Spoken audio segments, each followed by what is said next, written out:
안녕하세요. 반갑습니다. 많은 분들 지금 이민 세미나 진행을 하는 거에 앞서서 많은 분들이 인기가 있고 반응이 너무 뜨거운 상황인데요. 지금 아마 참석해 주시는 분들이 아마 제가 카운트를 봤을 때는 20명 정도가 넘으시는 것 같아요.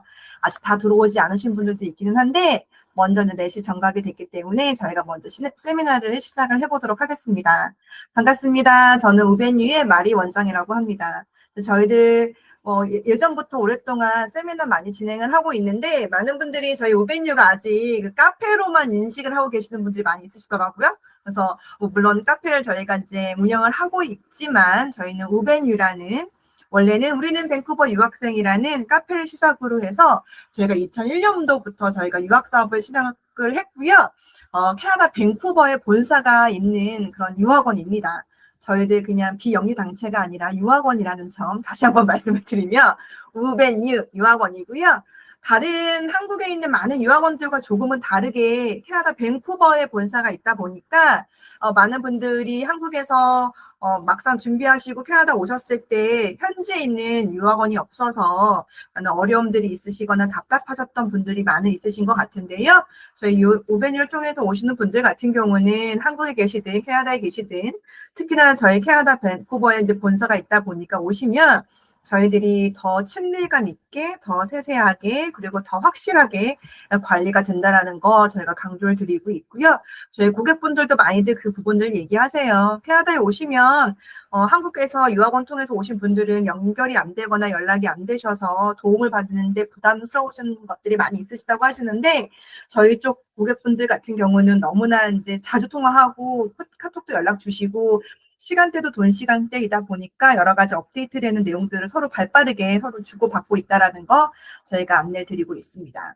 최근에 캐나다에 이제 있으면서 캐나다 이민 정책이 정말 하루빠르게 여러 가지들이 많이 바뀌었는데요. 조금 이렇게 돌아서 우리가 시간들을 거슬러 보니까 작년 2024년 상반기부터 2025년 상반기까지 정말 쉴 새 없이 이민 정책들이 많이 바뀌고 있었고 많은 변화가 사실 있었습니다. 그래서 저희도 유학원을 업무를 하고 이민 관련된 업무도 하면서 여러 가지 뉴스랑 데이터를 접하고는 있는데 그것들이 막 수시로 바뀌기도 하고 새로운 정보들이 많이 나오기도 하고 안 좋은 것들은 아주 크게 홍보하면서 좋은 내용들은 사실 홍보 안 하는 경우들도 있으시고 이런 부분들이 많이 있으셔서 지금 한번 정도 정말 지금 상황이 어떤지 궁금해하시는 것들을 조금 이야기를 나눠보고 정말 많이 궁금해하시는 것들 중에 이제 우리가 만약에 캐나다에 왔을 때 어떻게 영주권을 받아야 될지 어떻게 정착을 해야 될지 캐나다의 분위기가 어떤지 지금 상황은 어떻게 읽어야 되는지 저도 잘 모르겠지만 너무나 시시각각 변하고 있기 때문에 하지만 그런 것들을 조금 저희들이 한번 정보를 공유하는 그런 시간을 갖고자 이런 시간을 한번 만들어 봤고요. 저에게도 개인적으로 되게 좋은 시간이었었어요. 왜냐면 오늘의 이제 세미나를 준비를 하면서 그간 이런 정보도 있었지, 이런 내용들도 있었지라고 보다 보니 제가 알고 있었던 것보다 또 다시 바뀐 내용들도 있었고, 그리고 너무나 운이 좋게 오늘 새로운 이민 프로그램에 대한 디테일한 개정안도 나왔습니다. 그래서 그런 것들을 좀 이야기 나눠보고요. 아마 뭐 그간의 낭설로만 들었고 여러 가지 이야기가 있었던 아주 호재의 이민 프로그램이 새로 오늘 발표가 새롭게 됐는데 그거에 대한 구체적인 내용들도 저희가 오늘 세미나 끝날 때쯤 말미에 한번 저희가 한번 이민국 웹사이트를 훑어보면서 한번 내용들을 보면 좋은 시간이 될 것 같습니다. 그래서 다들 오늘 복 받으시고 많은 정보 받아가시기를 바라겠습니다. 과연 왜 캐나다가 갖고 이렇게 이민을 어렵게 만들고 문호를 닫고 있는 걸까? 전 개인적으로 좀 생각을 해보기도 했고 아마 많은 뉴스 미디어나 유튜브에서도 많이 이야기를 하다시피 공식적인 이민부의 이야기로는 집값의 상승, 뭐 집값의 상승이래요. 집값의 상승, 뭐 그다음에 뭐 생활비의 상승 이걸로 인하여서 일단은 캐나다 사람들을 외국인이 아닌 캐나다 거주자들 먼저 보호하겠다. 그래서 집값을 막겠다. 집값을 떨어뜨리겠다. 그다음에 여러 가지 뭐 생활비가 너무 많이 드니까 그런 것들을 조금 이렇게 조절을 하겠다. 캐나다 사람이 일자리보다는 외국인이 인력이 많이 투입이 된 것 같다. 그러니까 우선은 캐나다 자국민을 보호하겠다. 캐나다 사람을 위해서 하겠다라고 이렇게 이제 그러한 명분 안에 지금 현재 이민자에 대한 혹은 임시 거주자에 대한 수를 줄이겠다라고 발표를 사실 했고요. 아무리 생각을 해봐도 일부 정치인들의 잘못된 정책으로 인하여 우리 외국인들이 지금 피해를 보고 있는 거 아닌가라는 생각을 없앨 수는 없지만 뭐 그들이 그렇다 하니 그 내용들을 한번 알아보도록 하겠습니다. 전반적인 지금 현재 영주권 및 이민 정책에 대한 시행은 2024년도부터 시작이 됐습니다. 2024년도에 아주 봄을 조금 지나고 3월부터인가요? 갑작스럽게 학생 비자 접수가 중단이 되면서 전면 이제 학생 비자 및 여러 가지 템포러리 워커 혹은 템포러리 레지던스에 대한 비자에 대한 제한을 하겠어라고 이민부가 발표를 했고요. 사실은 매년 외국인들에게 주게 되는 학생 비자나 임시 거주자의 수가 대략 100만 건 정도 됐던 것 같아요. 100만 건 정도 매해 이제 학생 비자나 아니면 외국 근로자나 임시 거주자에 대한 비자가 승인됐는데 이 100만 건에 대한 비자 승인율을 2024년도에는 3만 5천으로 35만? 네, 35만으로 줄이겠다. 그렇게 발표를 했었고요. 일단 2024년도에는 35만으로 줄이겠다. 그리고 2025년도에는 43만만 받겠다. 2026년도에도 비슷한 숫자를 받겠다. 이제 이렇게 얘기를 해서 100만을 받았던 수를 진짜 반 이상으로 줄여서 학생 비자를 승인을 하겠다. 이제 이렇게 이민부가 전격적으로 발표를 했습니다. 그렇게 발표가 되고 나서 사실은 거의 1년이라는 시간이 지금 지났고 저희들이 이제 유학업계에서 있는 우리들의 분위기를 좀 보면 실질적으로 저희들 처음에 이 뉴스를 발표를 받았을 때는 들었던 느낌이 뭐였냐면 정말 학생 비자가 이렇게 반 이상이 줄면 한국 학생들도 비자를 받는데 여파가 있지 않을까? 혹은 국제학생도 우리 한국 사람들도 한국 국제학생이니까 우리 한국 사람들도 비자를 못 받는 거 아닐까라는 우려와 염려도 많았는데요. 실질적으로 1년 넘게 저희가 비자를 접수를 해보고 비자에 대한 승인율을 확인을 해보면 너무나 감사하게도 한국 사람의 국적이 학생 비자를 신청을 했을 때의 거절률은 사실 눈에 띄게 있지는 않았던 걸로 저는 개인적으로 생각이 들어요.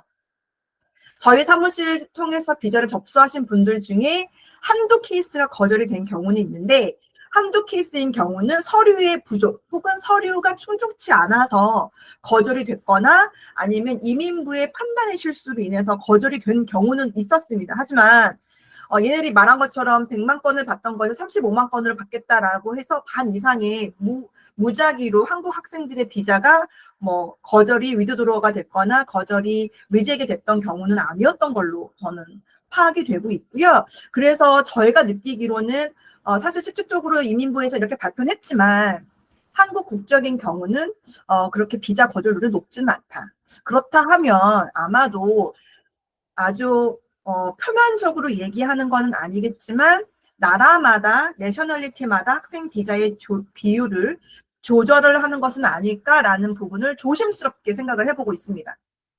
이윤즉슨 저희들이 이제 진행을 하고 있는 학교나 대학교들의 학생 비자 승인에 따른 그 인종에 대한 부분들을 저희가 여쭤보면 확실하게 일부 인종 내셔널리티인 경우는 비자의 승인율이 확실히 줄었다라고 얘기를 하고 있고요. 급기야는 들려오는 여러 가지 소문에 의거하면 이민부나 혹은 주 정부에서 비자가 확실하게 나오는 나라에 비자를 지원해라는 이야기도 나오고 있습니다. 그런 걸 봤을 때는 아마도 전반적으로 접수되는 거에 있어서 그냥 퍼센테이지로 학생 비자에 대한 승인을 주는 것이 아니라 아마도 접수되는 내셔널리티에 따라서 그에 반영을 해서 아마 학생들을 선발하고 있지 않나 이제 이런 부분들을 사실 저는 조심스럽게 예측을 하고 있고요. 그렇게 예측을 해볼 수밖에 없는 가장 큰 이유가 두 가지가 있는데 물론 이건 저의 해석이고 제가 여러 가지 데이터를 봤을 때 보는 건데요. 첫 번째 중에 하나가 저희가 작년 2024년도 크리스마스를 앞두고 저희가 세미나를 좀 한번 진행을 했었었는데 이민 세미나를 유튜브에도 그 내용이 올라가 있고요. 그때 저희가 좀 조사를 하면서 제가 봤던 내용 중에 하나가 그때도 이제 마찬가지로 영주권이나 이민 프로그램이 정말 이렇게 이렇게 쪼여지고 있던 상황이었기 때문에 제가 너무 궁금해서 과연 영주권을 누가 제일 많이 받아갔을까? 어느 나라가 제일 많이 받아갔을까? 너무 궁금해서 제가 한번 데이터를 하긴 했었는데 정확한 수치는 저 지금 기억은 나진 않는데요.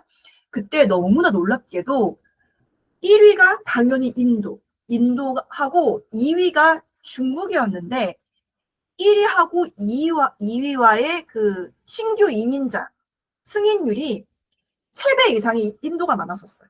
더군다나 우리나라 한국은 4위인가 5위였고 1년 동안에 받았던 영주권 우리나라 한국 분들이 7,000명 정도밖에 되지 않더라고요. 근데 인도는 아마 제 기억에 중국이 3만 명 정도 됐던 것 같고 인도가 어마무시하게 한 3배 정도 4배 정도 많았던 걸로 제 기억이 나거든요. 그래서 그런 거를 봤을 때 아마도 정부에서도 모르고 있지 않을 것이다.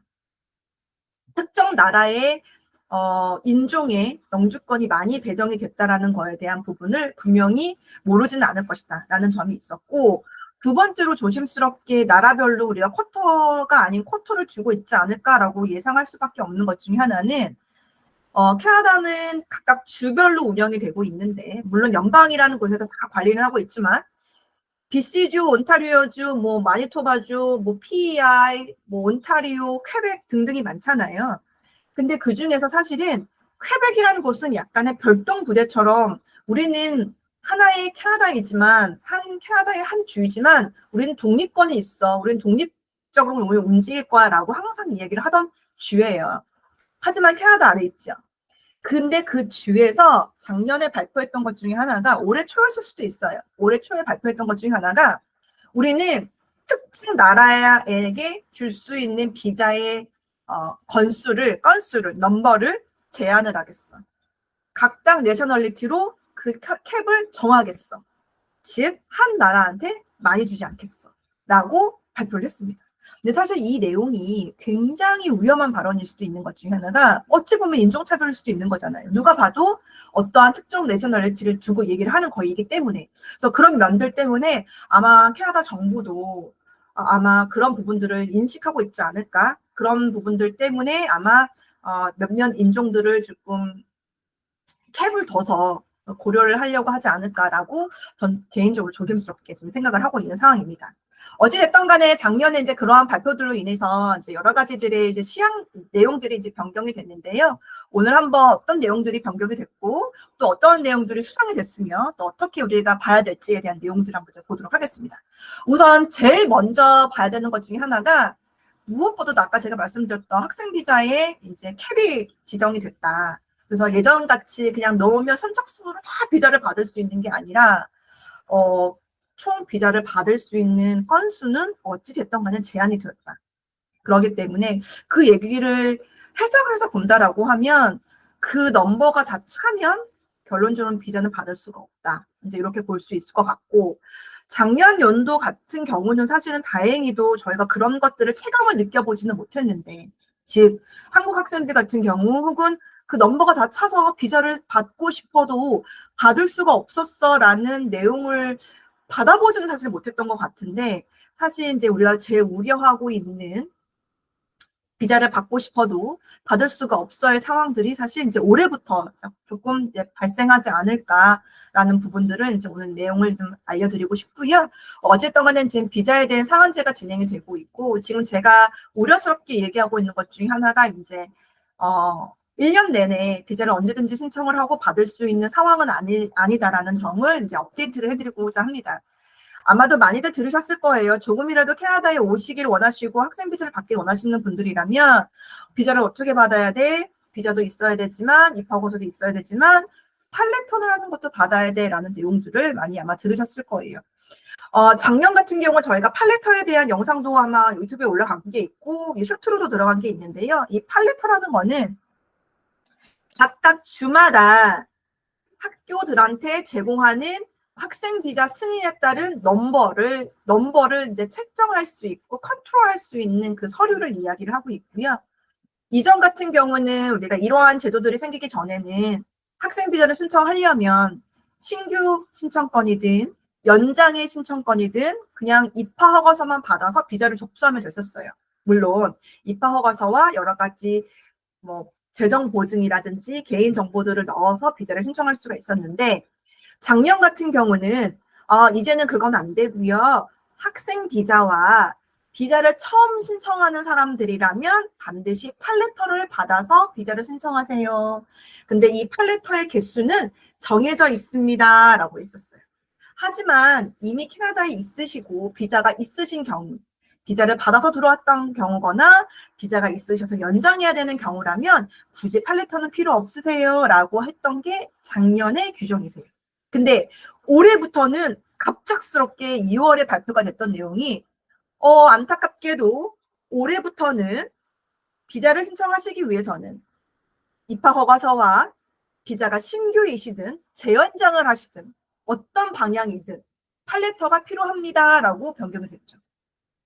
그러면 사실 실질적으로 이 팔레터를 내가 받았냐 안 받았냐가 가장 큰 관건이 될 것 같고요. 예를 들어 작년 같은 경우는 팔레터가 없어도 되는 케이스들이 몇 개가 있었어요. 예를 들면 중고등학교, 초등학교를 등록하시는 분들이라든지 뭐 여러 가지 예외적인 상황들이 있었는데 그중에 마스터 디그리나 닥터 디그리를 하는 경우에도 팔레터가 없었는데 올해부터는 그래 초중고라면 팔레터 필요 없어도 돼. 하지만 여전히 마스터나 석사인 경우나 박사인 경우는 그것도 반드시 팔레터가 필요해. 라고 규정이 강화가 됐고 또한 이 팔레터의 숫자도 작년보다 올해 학교에 배포되는 숫자가 훨씬 줄었어요. 그래서 이 얘기는 뭘 얘기를 하냐면 사실 실질적으로 이 팔레터가 다 소진이 되면 각각에 있는 학교들에 있는 팔레터의 숫자가 없으면 나는 학생 비자를 받고 싶어도 입학허가 하나 가지고는 비자를 받을 수가 없다라는 것을 내포하고 있습니다. 근데 이게 정말 어떻게 그러니까 어떠한 상황들을 여파를 이제 우리가 만들어낼지 너무나 걱정스럽기는 한데 학교들 입장에서도 지금 현재로서는 이 팔레터의 숫자 하나하나가 귀중하다 보니 모든 학생들한테 선착순으로 준다라기보단 이왕이면 비자 승인율이 높은 학생들에게 비자 승인율이 높은 인종의 내셔널리티 학생들에게 팔레터를 제공을 하고 있고 그리고 모든 조건, 입학 조건이 다 충족이 되어 있는 학생들에게 이 팔레터를 제공을 하고 있다. 그래서 유학원 입장도 그렇고 학생 입장에서도 이 팔레터를 보유를 하냐 못하냐의 이 상황이 지금 현재로서는 가장 큰 화두로 떠오르고 있다라고 이제 말씀드릴 수 있습니다. 아마 이거에 대한 내용들은 아마 많은 기사나 많은 내용들이 이제 공유가 되고 있기 때문에 한번 들여다보시고 저희들도 학교 등록을 하길 원하시거나 올해 연도에 비자를 접수를 하시길 원하시는 분들에게는 사실은 불안스럽지만 하루라도 빨리 비자를 접수를 하시자, 팔레터를 받자라고 말씀을 드릴 수밖에 없는 상황이라는 거, 그거를 좀 이해해 주셨으면 좋겠습니다. 혹자들은 아마도 올 하반기, 즉 9월 이후부터는 대부분의 학교들이 갖고 있는 팔의 수가 소진이 되어서 비자는 접수하지 못하지 않을까라고 생각하시는 분들도 있으시고 또 혹자 어떤 분들은 만약에 팔레터가 다 소진이 되면 다시 신청해서 받아볼 수 있지 않을까요? 라고 생각하시는 분들도 있다. 여러 가지 반응인데 이거는 사실은 아직까지는 추측이고 예상이기 때문에 우리가 섣불리 그거를 기대하기보다는 만약에 유학의 생각이 있으신 분들이라면 캐나다에 오시길 원하시는 분들이라면 또한 마찬가지로 캐나다에서 현재 학생 비자의 신분으로 연장을 하시거나 공부를 하실 의사가 있으신 분들이라면 사실은 빨리 결정을 하시고 내가 지원하는 학교의 팔레터를 보유하시는 게 가장 중요한 부분이다라는 점을 안내를 드리고 싶습니다. 다음으로 말씀드리는 내용은 사실 저희가 이제 이 세미나를 준비를 하면서 그때쯤 생겼던 내용 뉴스인데요. 너무 깜짝 놀랐던 것 중에 하나가 아까도 말씀드렸던 것처럼 캐나다는 주별로 운영이 된다고 말씀을 드렸는데 여러 주 중에 퀘벡, 몬트리올 주가 갑작스럽게 발표를 했던 내용 중에 하나가 대학교나 대학원으로 공부를 하기를 원한다라고 하면 학생들한테 CAQ, 즉 퀘벡 몬트리올은 학생 비자를 받으려면 더 난리예요. CAQ라는 것도 받아야 되지, 입학 허가서 LOA도 받아야 되지, 팔도 받아야 돼요. 근데 퀘벡 몬트리올은 국제학생들 중에 대학교를 가시는 분들이라면 대학원을 가는 경우라면 CAQ는 주겠습니다. 하지만 퀘벡 몬트리올에 있는 어학원을 등록하는 경우라면 CAQ는 지원이 안 됩니다. 지금 현재로서는 임시적으로 올해 연도에는 CAQ는 발급하지 않겠습니다. 라고 법안이 발표가 됐습니다. 그래서 저희가 이 내용들이 발표가 되고 나서 퀘벡 몬트리올 쪽에서 거주하시는 많은 유학생분들이 연락을 주시고 계세요. 무상교육으로 있으셨던 분들도 그렇고 영주권을 준비하려고 가셨던 분들도 더 이상의 체류비자 연장이 되지 않으므로 대학교를 가야 되는 거죠. 몬트리올 대학을 가야 되나? 막 이러시면서 그래서 뭐 몇 길을 가야 되나라고 생각하시는 분들도 있으시고 더 이상의 그런 대학을 가는 거 아니고서는 비자를 연장하실 수 있는 방법이 없으시기 때문에 몬트리올 지역에서 퀘벡 지역에서 연락이 많이 오고 있는 상황이다. 그래서 아마도 여러 가지 저희가 예상을 해보는 것 중에 하나가 특히나 퀘벡 몬트리올 지역이 난민 수도 많으시고요. 그리고 인도 학생의 수가 많다고 하더라고요. 그래서 아마 그런 부분들 때문에 잠시 올해 연도는 학생 비자 연장을 하지 않겠다라고 발표를 하시는 것 같습니다. 그리고 또한 이제 올해 2월에 발표가 됐던 것 중에 하나가 이제 봐야 되는 내용 중에 하나인데요. 예전 같은 경우는 학생 비자를 받게 된다라고 하면 사실은 아무런 제약 조건 없이 어느 곳이든 어떤 필드든 공부를 하시는 게 전혀 문제가 되지 않은 상황이었습니다. 근데 이제 올해 2월부터 발표됐던 내용 중에 하나가 반드시 내가 공부를 하고자 참여를 하고자 하는 학교가 명시된 학생 비자만 있어야지만 수업 참가가 가능하다. 예를 들면 제가 UBC를 가기 위해서 UBC의 입학 허가서를 받아서 비자를 받았습니다. 근데 제가 UBC가 아닌 제가 SFP를 가길 원해요. UBC 한 학기 공부했는데 UBC의 수업이 마음에 들지 않아서 저는 SFP를 가길 원합니다. 예전 같은 경우는 그냥 사실 SFP로 공부를 하고요. 이민국에다가 간단하게 나 UBC에서 SFP로 바꿨어, 전과했어, 전학했어 라고만 리포팅을 하면 되는 거였는데 이제는 UBC에서 SFP로 가고 싶다라고 하면 SFP로 공부할 수 있는 비자를 받아야지만 수업 참가가 된다라는 법안이 발표가 됐죠. 사실 이 법안이 발표가 됐을 때 제가 제일 많이 우려스럽고 그 내용들을 아마 학생분들 및 많은 분들한테 컴플레인 했던 것 중에 하나가 말이 안 된다. 왜? 지금 비자 승인율 및 비자 연장에 대한 연장한 케이스에 의거해서 비자가 나오고 있는 수속 타임이 비자 프로세싱 타임이 5개월, 6개월, 7개월 걸리는 경우도 있는데 이민부에서는 니네들이 5개월 이상 공부를 하지 않으면 이민법에 불가 접촉이 되니까 학생 비자의 신분을 잃어버려라고 이야기를 하거든요. 너희들이 얘기하기로는 5개월 이상 공부하지, 쉬면 안 되고 5개월 꼭 안에만 공부하라고 했잖아. 근데 지금 비자 연장 수속 시간이 5개월이 넘고 7개월이 가까운데, 그러면 우리 보고 불법적인 걸 저지르라는 거야? 공부를 하고 싶어도 학생 비자가 없어서 어떻게 공부해? 너가 얘기한 것과 맞지 않잖아.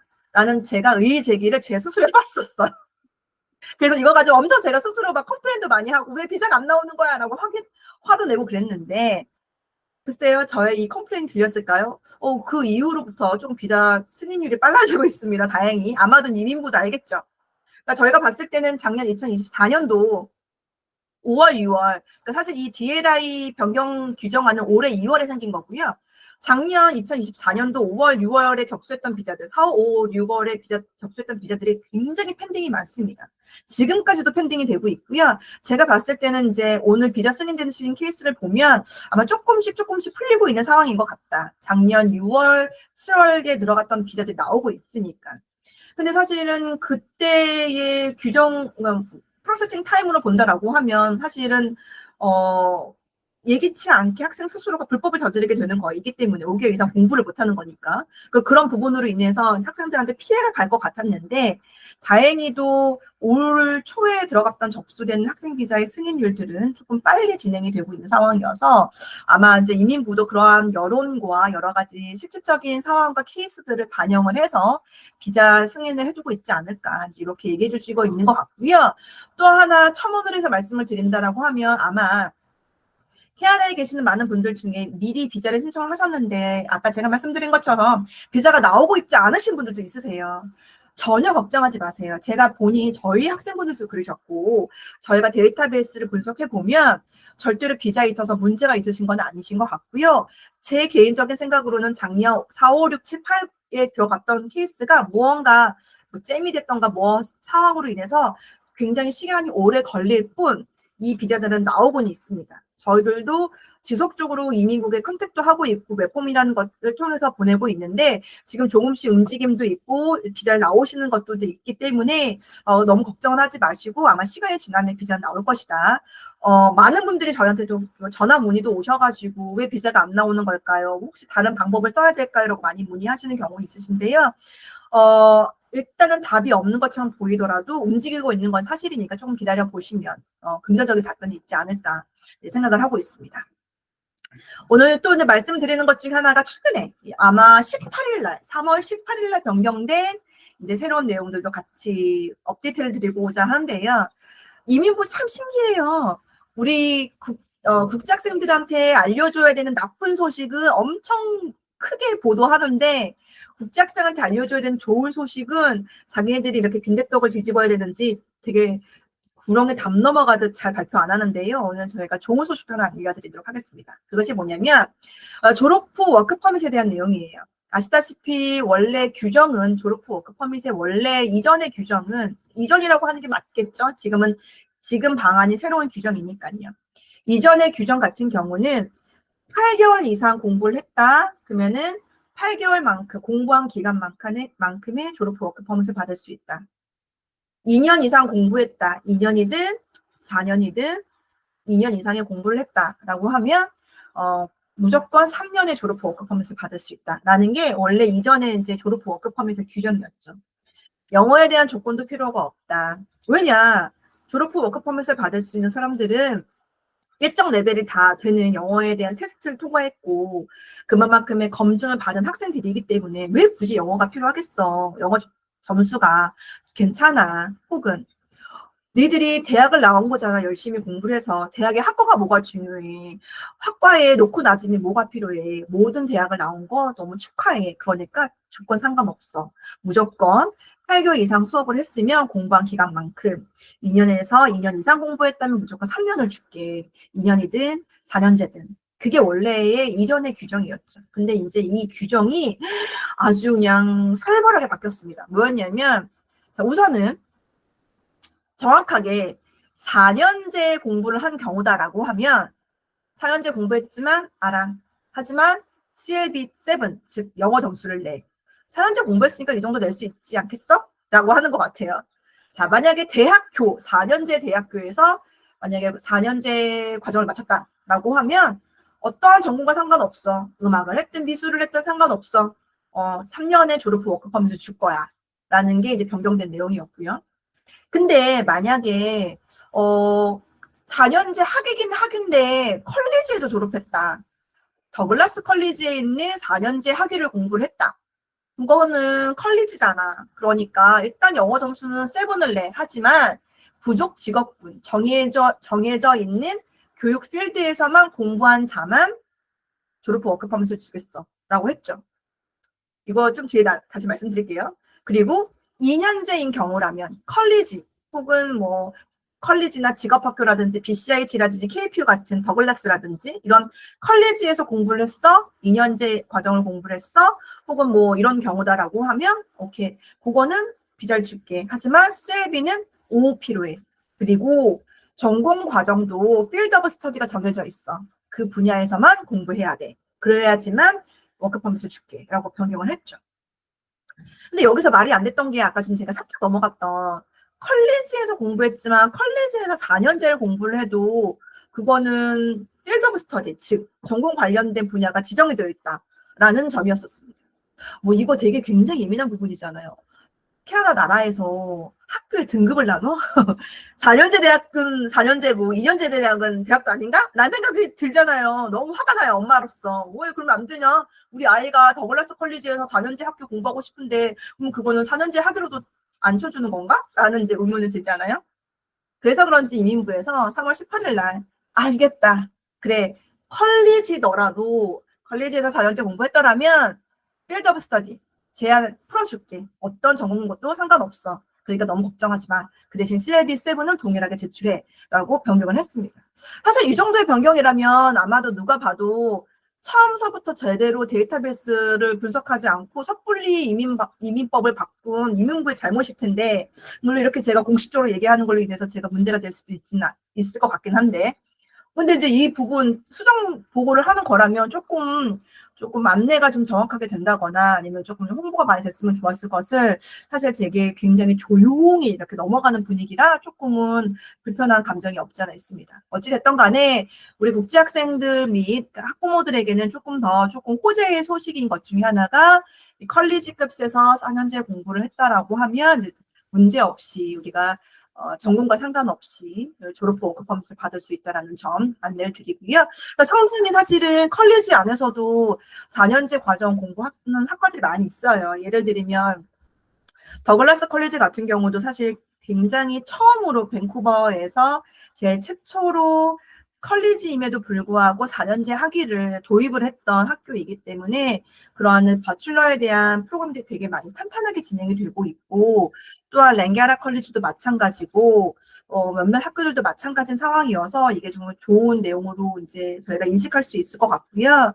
그러다 보니까 오늘 급기야는 밴쿠버 커뮤니티 컬리지에서는 기존의 4년제 프로그램인 호텔 경영, 호텔 관광 프로그램을 어차피 졸업 후 워크퍼밋도 이제 불분명하니까 왜냐면 필드 오브 스터디 들어가지 않거든요. 그래서 프로그램을 이제 당분간은 중단하겠다라고 이제 VC에서 말씀을 했었는데 오늘 이제 긴급 뉴스로 이 필드 오브 스터디에 대한 부분, 이제 컬리지에서 4년 과정을 마쳐도 졸업 후 워크퍼밋을 받을 수 있다는 변경안이 뜨자마자 프로그램을 다시 개설하겠다 이렇게 발표를 했습니다. 그래서 조금씩 현실에 맞게끔 이민부도 내용들을 아마 이제 수정해 가는 거 아닐까. 그러다 보니까 조금 이제 기도하는 마음으로 이렇게 답답한 영주권의 이 프로그램들을 조금 더 현실감 있게 좀 풀어줬으면 좋겠다라는 것도 조심스럽게 우리가 바라봅니다. 이유즉슨 캐나다에 계시는 분들은 아실 거예요. 이미 캐나다 총리도 변경이 됐고요. 트루도에서 마크 카니로 변경이 됐고 그에 따라서 이민부 장관도 이제 변경이 됐습니다. 그래서 조금 합리적이시고 현실 파악이 좀 빠르신 분께서 이 정책들을 잘 판단을 하시고 이제 좀 수정해 주셨으면 좋겠다라는 것을 조그맣게 소명을 해보며 또한 우리가 알아야 되는 것 중에 하나가 이제 대다수의 이제 세미나 참석해 주신 분들이 가정을 이루시고 계시는 분들이 많이 있으셔서 제가 배우자에 대한 오픈 워크퍼밋, 배우자에 대한 체류들 조금 안내를 드리도록 하겠습니다. 이 법안도 사실은 그전 같은 경우, 이전의 법안 같은 경우는 무엇이 됐던 간에 배우자 중에 한 명이 공부를 하고 있다라고 하면 그리고 공부하는 과정 자체가 공립학교, 즉 포스트 세컨더리 레벨 이상의 과정을 공부를 하고 있다라고 하면 상대 배우자에게는 오픈 워크퍼밋을 줄 수 있는 상황이었는데요. 예를 들면 이러한 경우도 있었어요. 저희가 항상 구체적으로 말씀드리는 것 중에 하나는 이전 법안 같은 경우에 아빠나 엄마 중에 한 명이 더글라스 컬리지나 랑게라를 다니고 있다라고 하면 상대 배우자가 오픈 워크퍼밋을 받으실 수 있으세요? 라고 말씀을 드렸죠. 근데 실질적으로 접수를 해보니까 엄마나 아빠 중에 한 명이 더글라스 컬리지가 아니고 그 밑에 급에 있는 포스트 세컨드리 레벨, 정확 지칭해드리면 스폴시아 컬리지 같은 학교를 다니더라도 배우자들한테 간혹 오픈 워크퍼밋이 나오는 경우도 종종 있었죠.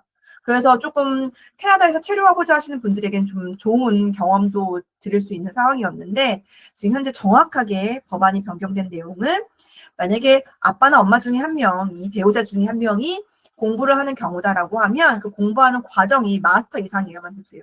즉 디플로마도 안 되고 당연히 서티피케이션도 안 되시고 디그리도 안 된다. 반드시 마스터 과정 이상의 과정을 공부를 하셔야지만 상대 배우자한테 오픈 워크퍼밋을 줄 수가 있다.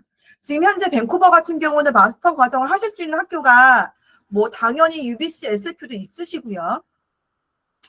사립학교 중에서는 UCW가 지금 현재 MBA 과정이 가능하시고요.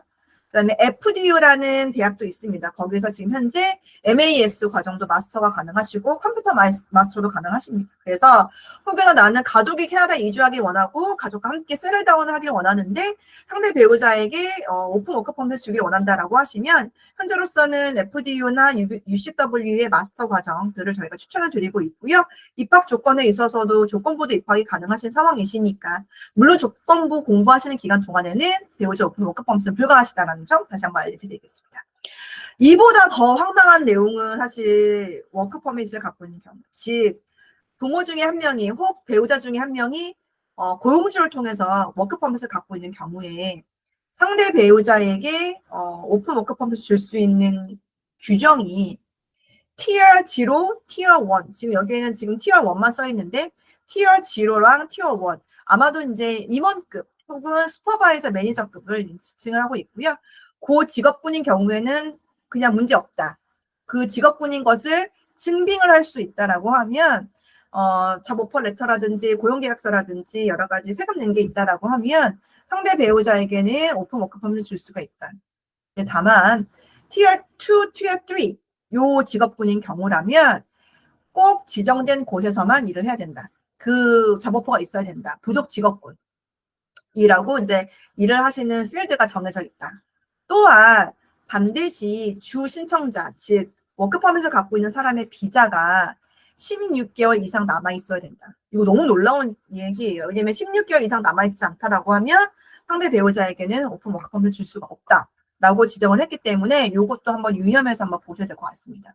저희가 이번 주에 상담을 오셨던 분 중에 한 분이 남편분께서 LMI를 받으셨는데 요리사로 받으셨다. 근데 요리사인데 매니저급의 요리사다. 그래서 그거 상대 배우자가 받으실 수 있을까요? 라고 했는데요. 제가 아무리 찾아봐도 요리사의 매니저급은 받으실 수가 없다라는 점. 그런 것들이 조금 제약이 되고 있다는 것을 안내드리고 있습니다.